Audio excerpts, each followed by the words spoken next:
Apple's expected design direction for the iPhone 18 Pro Max in 2026 is shaping up to be one of the most significant visual refreshes in years, focusing on refined aesthetics, a more immersive display, and subtle ergonomic improvements.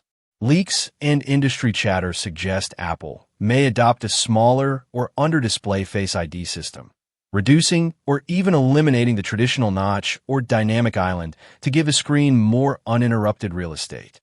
The frame is rumored to be slightly thinner and lighter, with flatter edges and a premium titanium alloy build that enhances durability while reducing overall weight. The rear camera module is expected to evolve too, potentially featuring larger, more pronounced lenses to accommodate advanced sensors and improve stabilization, all while retaining Apple's signature minimalist look. Subtle changes to button placement and speaker grills could also improve user comfort and usability. Internally, the iPhone 18 Pro Max may continue Apple's trend of pushing boundaries in materials and finish, with new color options and surface treatments that resist fingerprints and wear.